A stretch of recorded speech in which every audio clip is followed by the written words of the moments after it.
We are making breakfast sandwiches to go. This is ground turkey breast and also ground turkey thigh, about 50% and 50%. You can see sage, you can see applesauce and garlic powder and some shallots here.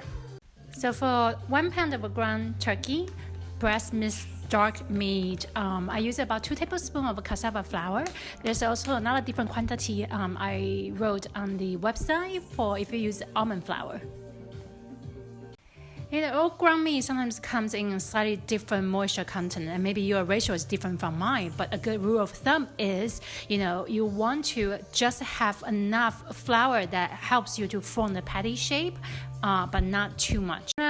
Do the fun part here. It's a little art craft. If you have kids at home, you can ask them to help you out. This is a little burger press. I got it on Amazon. I include a link here. You can swipe up, or it's also embedded on my website. You can check them out. It comes with a parchment paper, but you can also cut your own, and this helps to get the patty out after you press them. And this helps because you want the patties to be in uniform shape, not too thick and also not too thin. So for about 4.5 diameter, this burger press, I put about 4 tablespoons of the patty. So I'm just going to press them down and use this to press. Look at that. Don't you love that little grill mark? And they are in uniform thickness. And it's about a little less than 1/4 inch per patty. And basically just cook them. You want to make sure they are cooked through. And look at how beautiful they are. It smells so good here. We have apples, we have fresh herbs inside. So good.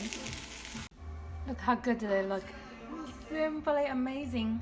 I'm going to let them cool before I pack them. And you know what? I'm going to add eggs because I like eggs in the morning. Now you can add your own sandwich ingredients between your patties before you send them to the freezer. I'm going to add egg and with a little nutritional yeast for more flavor. I'm going to put the eggs in between my sandwich meat patties before I put them in the freezer. But whatever you decide to use, for example, you don't want to pack fresh vegetables because they don't do well in the freezer. This is 1 egg. See, I fold them like this, almost like a little egg crepe. So I'm just gonna fold them in half and they go perfectly in between my patties.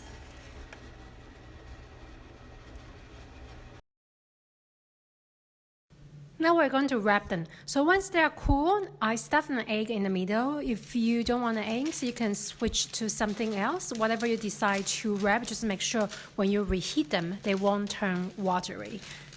This is a parchment paper, so I'm going to wrap them. You can get a more specific instructions on my blog by just swiping up to get a more detailed step-by-step instructions.